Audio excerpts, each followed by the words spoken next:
After 8 years of development, the long-awaited Cyberpunk open-world action RPG was published. Even before the launch of Cyberpunk 2077, people started to discuss what this game might be about, and whether it reflects upon current political and social issues, like the growing gap between rich and poor, the gender debate, or the Black Lives Matter movement. They refuse to kneel to these people. Cyberpunk 2077 is not a political game, specifies CD Projekt. Politics in video games. See, there's a corporation in this video game. Take that, gamers. In-world politics? Good. Real-world politics? No. Shoot, out. We don't want that. People play games to escape their troubles, not to be reminded of them. And while there are a lot of important issues that we are facing in our everyday lives, CD Projekt Red is committed to not changing their games to be political statements, and I commend them on that. To the surprise of many fans of the cyberpunk genre, the game's lead quest designer, Pavel Zasko, revealed in an interview in July of 2020, "For me, the most important thing is that our game is a closed work, and it is not a political statement, a political thesis." As the cyberpunk genre has historically embraced politics, this statement was unexpected and raised the question whether CD Projekt Red was shying away from one of the genre's core traits. With the game released, we are now able to find out what Zasko meant with this quote, and we might also answer the question, what do the developers want to tell us with their game? And is Cyberpunk 2077 political?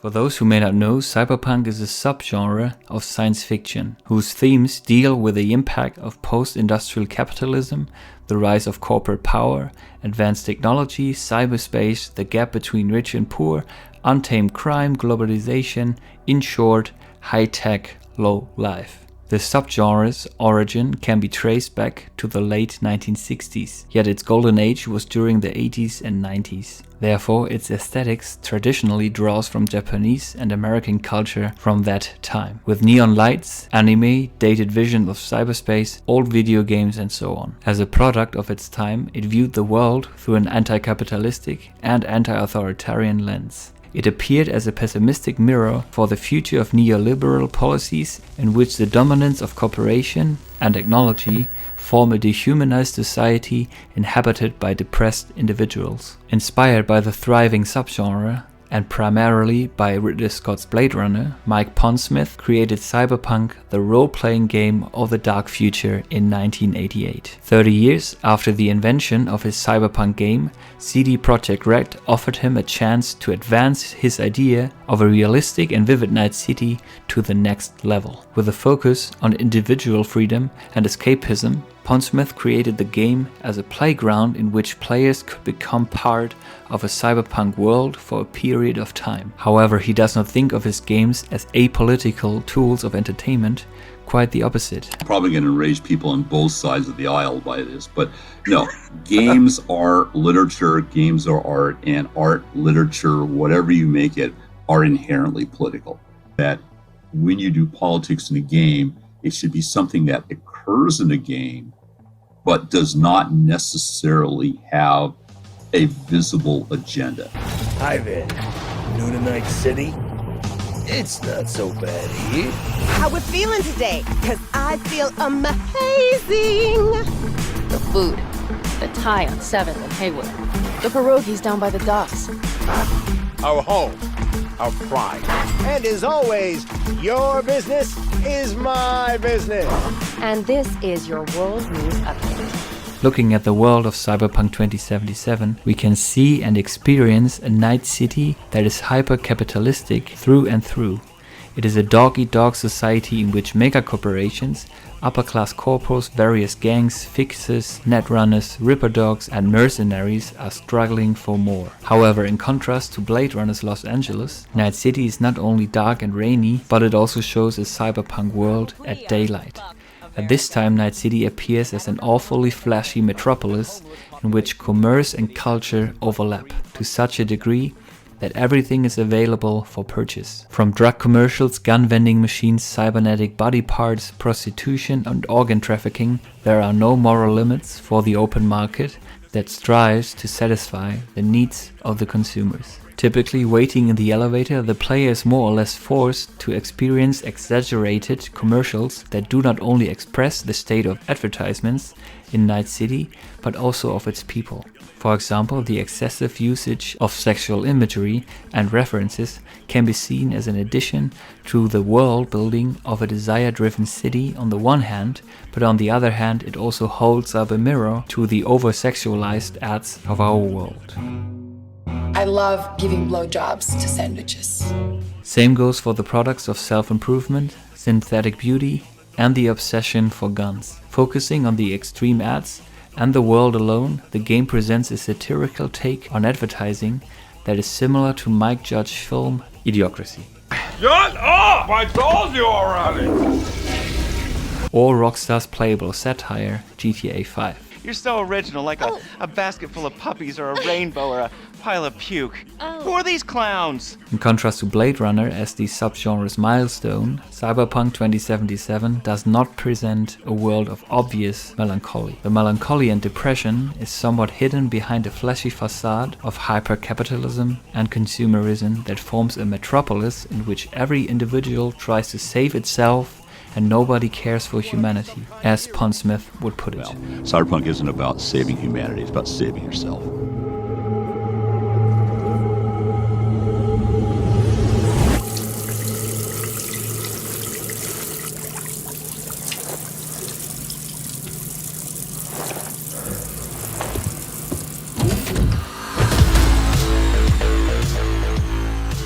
The world of Cyberpunk 2077 is a world of inequality. Right from the start of the game, you are confronted with this inequality as a player. You can choose between 3 different life paths that represent 3 different social classes in and outside Night City.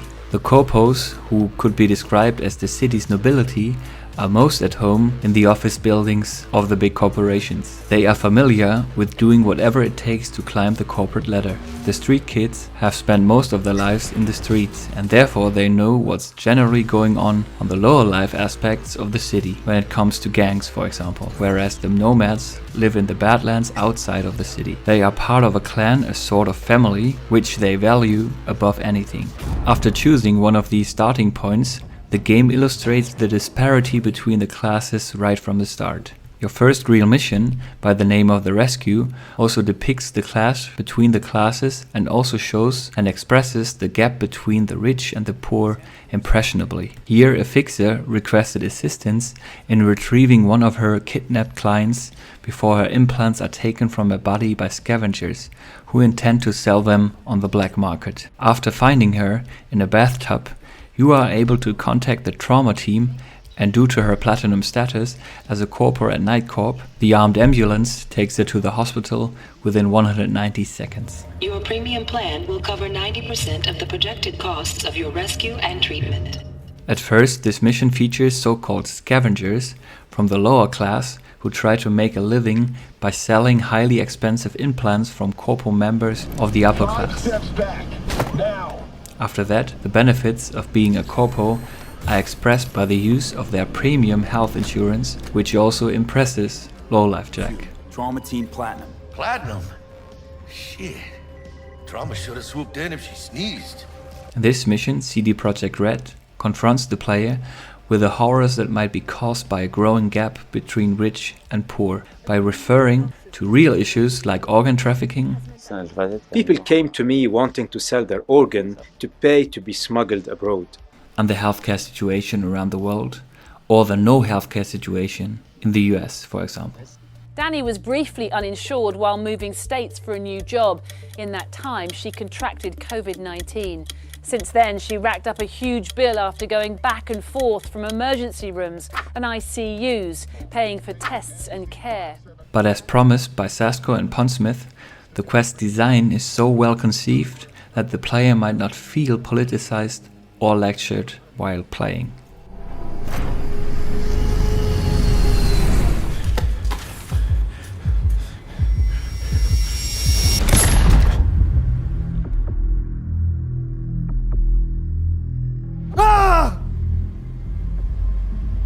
Slow, deep breaths. Your cortisol and adrenaline spiked, but the soft activated your hormone blockers. Nothing happened. You're alive and well. The questline around the search for Evelyn Parker leads the player into the darkest world of Night City's prostitution, hardcore porn and fetish entertainment that reminded me of 1983's Videodrome, but also of 2015's Hot Girls Wanted. Similar to other individuals in Night City, Evelyn Parker dreams of a better life. She wanted to become a professional actress, but ended up in the dollhouse named Clouds. After the failed heist at the Konpeki Plaza, the Voodoo Boys launched a powerful virus on her, rendering her comatose, yet aware of her surroundings. After no longer being able to function as a doll at Clouds, Evelyn was sold off to scavengers to be used in the production of black market snuff brain dances. In the search for Evelyn Parker, you can experience right from the start at Clouds how customer-oriented the sex industry functions. By scanning your system, the dollhouse is able to analyze your desires in order to create the perfect erotic experience for you. An algorithm pilots the doll's motor functions. It takes your profile data and transforms into experiences in real time.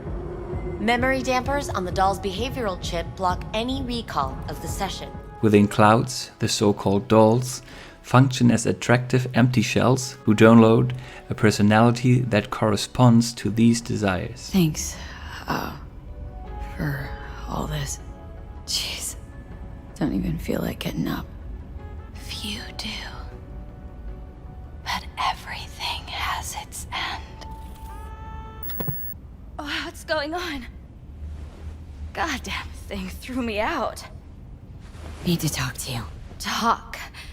You pulled the emergency brake, ripped me out just to talk? What happened? I do something wrong? Also in reality, the porn industry offers an enormous variety of various porn genres that appeal to numerous individual desires. Anal. BDSM. Orgasm. Littlefoot stuff's cool with me. Still images. I prefer like smutty Tumblr. Deep throat. Anal. Double penetration. Teacher porn. Softcore. Female-directed porn with a narrative. For women. Cream pie. For women. Big boobs. Asian girls. Amateur? Watching them actually enjoy themselves is attractive. Therefore, also the actresses and actors take various roles as to please their audience's changing demands. However, similar to the dollhouse, customers are not really interested in what lies behind the sexual facade of their role. Also for Johnny Silverhand, they are just prostitutes who sell themselves for eddies and therefore they are worthless. Don't tell me you're seriously considering this. Sticking our precious necks out for a bunch of whores? Furthermore, the tragedy of Evelyn Parker's fate only adds to this concept. When you find her, it becomes obvious that the scavengers and the Maelstrom gang have done unspeakable things to her that left her traumatized as to produce torture BDs. Also in reality, the Guardian states the viewer's right to orgasm outweighs the right to safety for many of its performers. Will I do torture porn? Will I do fetish porn? Will I do sites like facial abuse where you're doing like forced blowjobs and, you know, vomiting and like things that you just never expected to do, like the less pretty version of porn. The story of Evelyn, who dreamt about becoming somebody in Night City, ended with her suicide. Her epitaph reads, "She died valiantly fighting the system." My question would be, how did she fight the system? And what system? Is it capitalism, the porn industry? And how did she fight it? By dreaming of more? By refusing her status as a natural-born lowlife? Zasko and probably also Pondsmith again leave the door open for interpretations. However, they give you, as the player, the chance to join a revolution at Clouds that aims to punish the leadership of the dollhouse. At the end of this revolution, you can help a former doll to become the head of the dollhouse as to symbolize a possible change for the system, although it is very questionable if Maiko can be described as more ethical. Don't mention it. I know what a well-performed service is worth. And if you simply kill everybody, there's also no real compensation for Evelyn's pain and suffering. Oh my fucking god. You killed her. The side mission, They Won't Go When I Go, adds to the topic of the next level entertainment in which you can even participate in the crucifixion of a criminal who thinks of himself as the Messiah. Now, with the studio's help. My death will be more than a state-sanctioned murder. They want to scroll a brain dance of Joshua being crucified. An execution like any other, just garbed in holy robes. Rachel and the Fourth Wall Studio want to make money with this guy by recording a BD of him being crucified. If he's as crazy as you say, why is he so important to you? Because Stevenson's got a little something that's in short supply, but in very high demand. That little something's called authenticity. And that brain composed entirely of cat shit at this point. He truly believes what he says. The name of the company, Fourth Wall, can also be seen as a reference to the third group that profits from this side quest, which is the player. The player can also relieve his sadistic tendencies while hitting a nail through Joshua's wrist. Similar to the story of Evelyn Parker, Joshua's story also tells of a commercialized individual who is killed by the system for generating profit. The song of the same title as the side quest also refers to death as the only chance to escape a sinful world. The greed of man will be far away from me. My soul will be free. They won't go and I go. Similar to what we saw in the commercials, in the world of Night City, a person becomes a thing that is advertised, that is commercialized, and that is sold like a product. And only the profit is what counts in the end. I'm telling you, it's a BD experience everyone ought to relive. Today, right now. The Passion of Joshua is already available on all feeders for only $39.99, and it's worth every penny.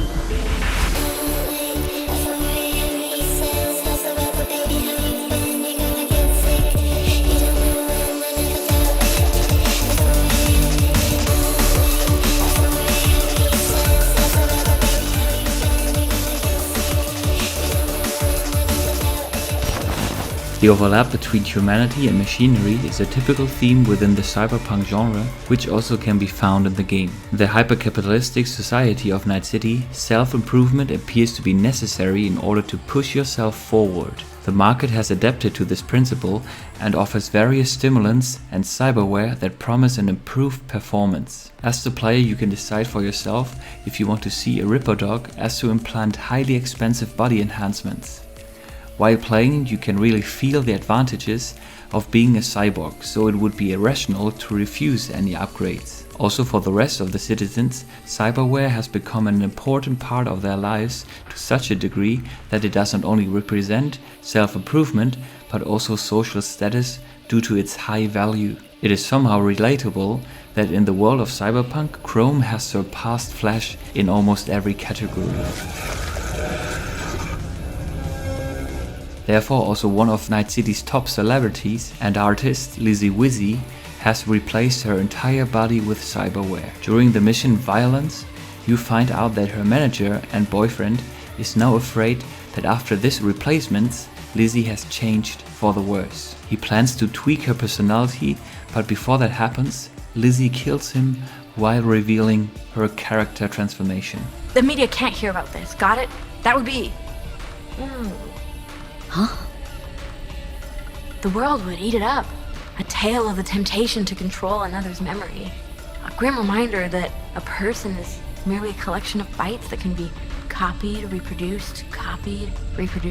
Something's not right, Lizzie. No, quite the contrary. Everything's finally falling into place. The game's reference to self-improvement, body improvement, and admired beauty can be seen as a reference to the constantly growing cosmetic industry, the booming demand for plastic surgery, or the increasing importance of the actual human enhancement industry. It fits, it goes flush with your skull, it's invisible, and all you can see afterwards is that there's a tiny scar. And if it's under your hair, you can't see it at all. In fact, I could have a Neuralink right now, and you wouldn't know. The game takes these real-life examples and exaggerates them as to raise the question where humanity ends and machinery begins.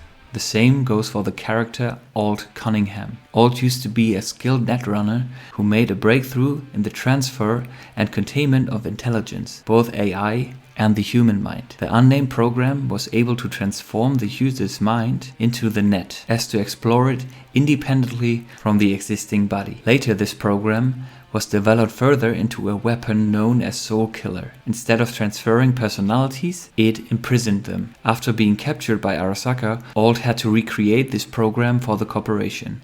While her boyfriend Johnny Silverhand attacked their tower, they used Soul Killer on Alt and created a false digital copy of her that escaped into the net, while her real-life self died in Johnny's arms. Alt, come on, don't do this. Similar to Lizzie Wizzy, also Alt was transformed by technology into a cold version of her former self. Behind the black wall, she made it into a digital queen or goddess whose plan is to free the trapped digital souls from Arasaka's soul prism called Mikoshi. Looking at the real world, there are of course people who want to surpass mortality by creating immortal digital avatars on servers. However, the idea of corporations who store digital identities is really nothing special anymore. Probably every one of us has a digital version of ourselves stored on various servers. With every click we make, thousands of third-party vendors can analyze the data trail we leave behind. They are able to build detailed profiles of our lives, enabling advertisers to reach us with specific messages based on our interests, browsing history, location, and demographics. Yet most consumers have little awareness that this is happening. By the help of these digital profiles, corporations may predict our next move, desire, or plan so that they can present an according product for us. Therefore, also the digital versions of ourselves are constantly being purchased and sold. However, similar to all, these digital versions may not really reflect us correctly. Your consciousness, neural engrams, will be recorded as data. The rest will cease to exist. The rest? The soul. I did not grant the program its name, but Soul Killer does precisely what it promises to do. V just hops back into her body, right? Nothing changes. Everything changes. You know this well. It is possible that distorted reflections of our characters are sold from corporation to corporation around the world. So they think they know where I live, New York, although I've also been to Texas recently, so they think that I may live in Texas. For some reason they have me in Columbia, South Carolina, which is not the case. They're able to see my professional interests based on where I've browsed, my hobbies as well. I've gone to political sites. As this topic captures a huge part of the main quest, one might claim that the developers show a great disapproval towards such a development. But in the end, it is the player who decides the fate of the game, so you cannot really judge here.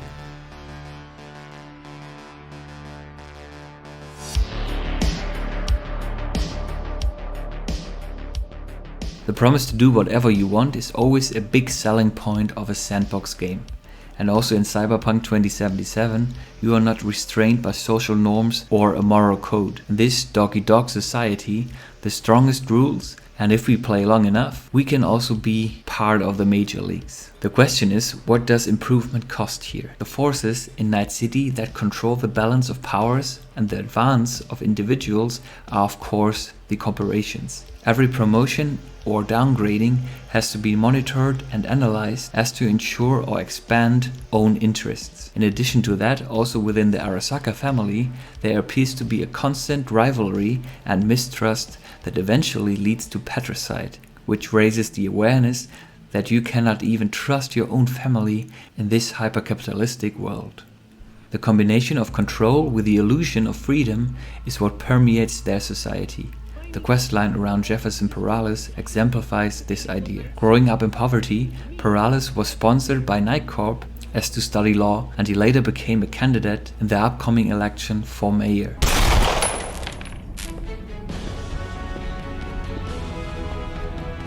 My name is Jefferson Perales, and I approve this message.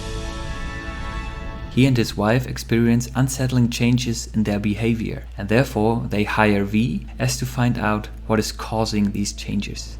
Too long. This ends now. I'm not letting any more of those freaks set foot. Ugh.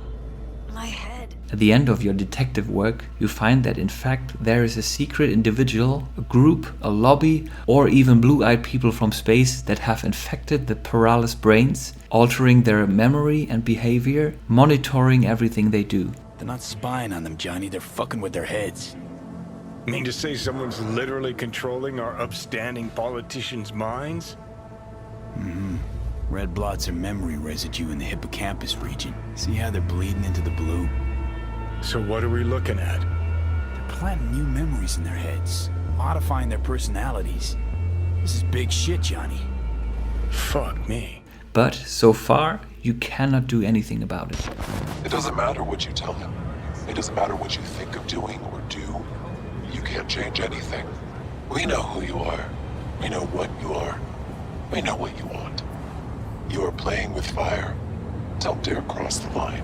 Also in reality, it appears to be impossible to find out more about shadow lobbying in almost any country of the world. There's no real oversight of the lobbying industry, but the disclosures are voluntary. The enforcement is basically non-existent. The number of lobbyists who have been punished, you can probably count on one hand. The missions around the Perales family bring modern lobbying to the next level, in which corporations or groups do not only support certain politicians financially, but also turn them into obedient puppets. For starters, I'd relinquish all corporate representatives from the Night City Council. Whew! You know, it's refreshing to know some politicians still have a spine.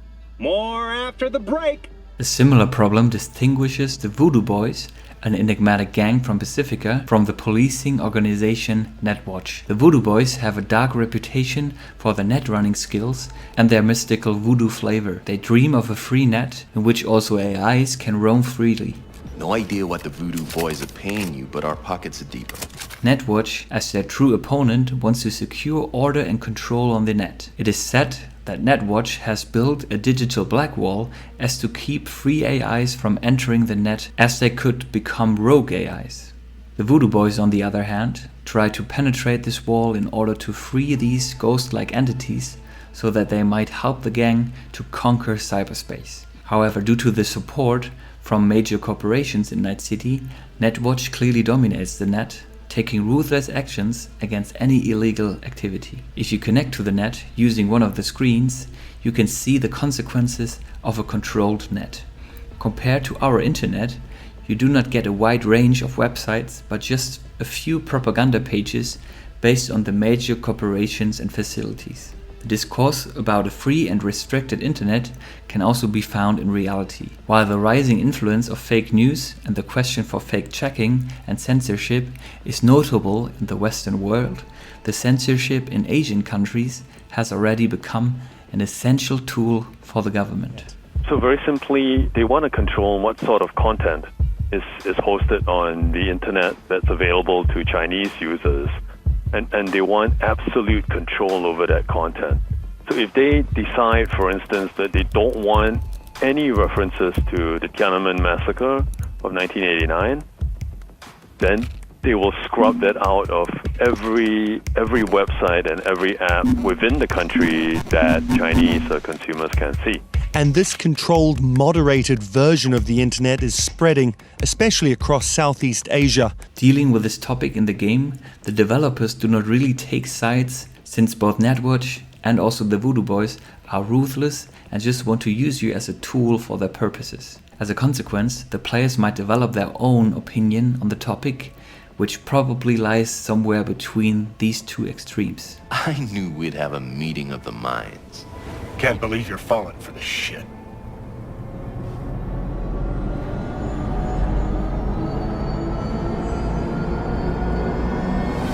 All these mentioned examples paint a grim picture of Night City and the world of Cyberpunk 2077 itself.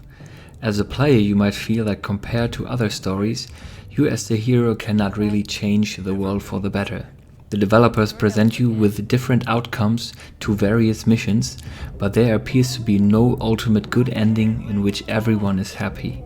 you might develop a similar hate relationship with Night City as V's unwanted companion Johnny Silverhand. During the Central American conflict in the 2000s, Johnny was fighting as a soldier, but after losing his arm, he decided to become a deserter. Back in Night City, he started a rock band in order to fight the corruption of corporations and the government. After the kidnapping of his girlfriend, he became more extreme and took part in an operation in which a pocket nuke was detonated in Arasaka HQ. His hate for the city's corruption, and especially Arasaka, had become so intense that he was accepting to sacrifice thousands of people's lives. Dying as a rock and roll rebel, he became a legend in Night City due to the fact that many people share his beliefs, despite the fact that he was a terrorist.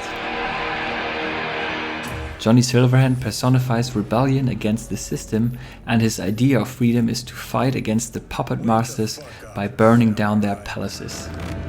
We have a city to burn. However, there was no revolution after this attack. Night City's hyper-capitalistic system overcame this attack without a scratch. Arasaka has not only rebuilt its headquarters, but also recreated a memorial site as to remind of the terrorist attack. Johnny was buried on a junkyard in the oil fields without any reference to his person. What did you expect? Headstone, flag, and flowers? No, I don't know. A marker. Something. Anything. Silverhand was the one true messiah of rock. I'd hand them records out like candy if I could. But a guy's gotta eat. He appears to have a big fan community, but also his fans just collect his remnants as to worship the legend without fighting for a change. Blusaka Tower to smithereens, and it's still standing there. Just the same. Don't want people getting stuck in a rut, stuck in the past. Want them to change. Them and the world. The members of the band also adapted to the system after Johnny's death. Carrie Eurodyne, for example, signed different record deals and became part of Night City's upper class while capitalizing on his rebellious past. Johnny? Carrie? You can even help him to sign the next deal with the J-pop band while betraying everything that his former band stood for.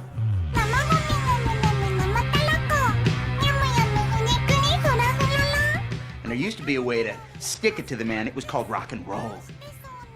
But guess what? Oh no, the man ruined that too with a little thing called MTV!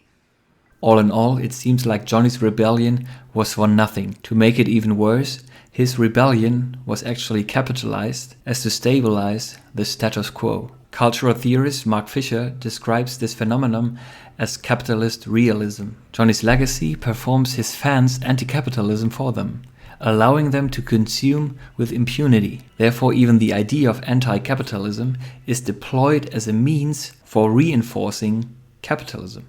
Mark Fisher defines this principle as the widespread sense that not only is capitalism the only viable political and economic system, but also that it is now impossible even to imagine a coherent alternative to it. Fittingly, the developers present us an open-world sandbox game that suggests unlimited opportunities, but even in such a world, we are not able to change the system. If you have a look at the different endings of the game, most of these endings shape the overall plot to a tragedy due to the fact that V's untimely death might be inevitable. If you choose the path of least resistance, V commits suicide.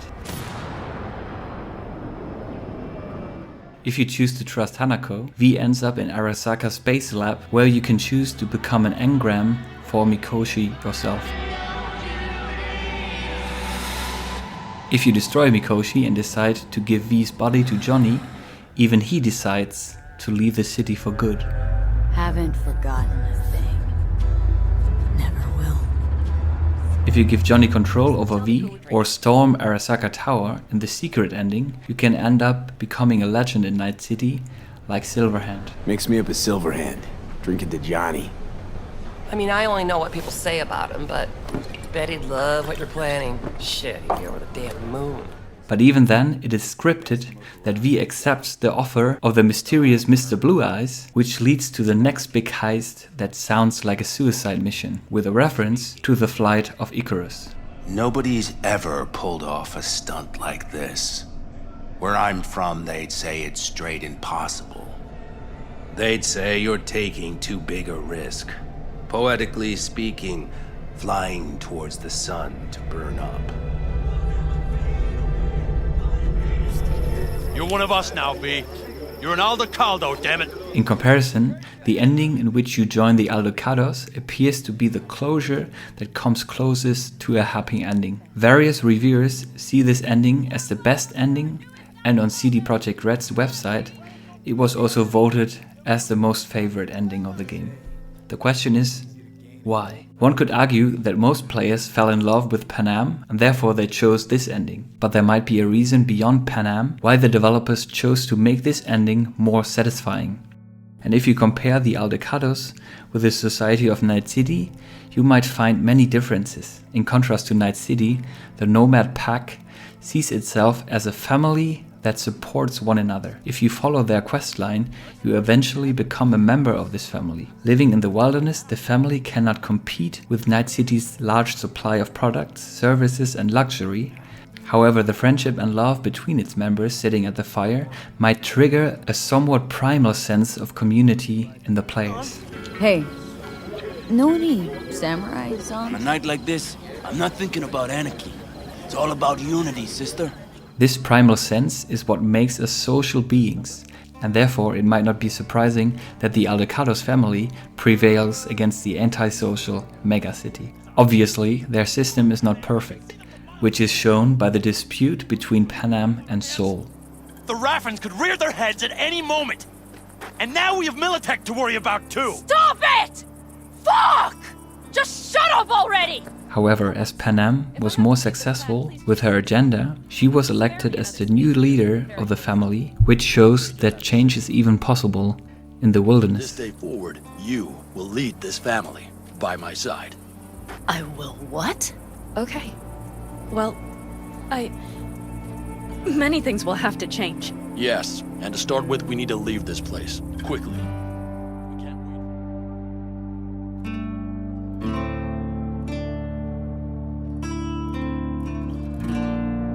Is Cyberpunk 2077 a political game? All in all, due to the various political topics it refers to, you can definitely call the game political. Games are literature, games are art, and art, literature, whatever you make it, are inherently political. It can be described as a playable satire mixed with a social commentary that exposes a world in which profit defines what is good and bad. Nevertheless, if the game is not political, it is a sign that we live in a world now in which complaining about the development of capitalism is like complaining about the weather. In this case, the game could even be seen as a meta-commentary. If we are really on our best way to become a hyper-capitalistic world, then this game might express nothing more but our future. However, as the genre cyberpunk likes to be seen as a warning for the future to come, there is still the question whether the game can even be described as a political statement. The developers definitely made sure that various outcomes are up to the player as to ensure that there is no clear statement embedded in the game. Yet it feels as if the choices and consequences you have in this game are not enough as to change anything. Change is impossible in Night City. The relentless and antisocial market cannot be changed or stopped because it can adapt to anything. Cyberpunk isn't about saving humanity, it's about saving yourself. As a consequence, there is no future for you or other characters in this hyper-capitalistic world. The kind of vague statement that is constantly portrayed into the players' heads is that they should avert Night City from becoming reality. They should refuse a system of inequality, the exploitation of the lower class, the control of the financial aristocracy, and the degradation of community. Preferably, the players should rediscover the importance of friendship and solidarity. Leaving Night City and Cyberpunk 2077 behind, this world should always remain a nightmarish playground and nothing more.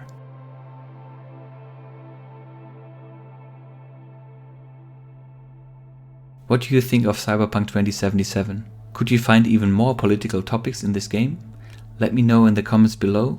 And if you like this video, you can always leave a like or subscribe to this channel for more upcoming videos.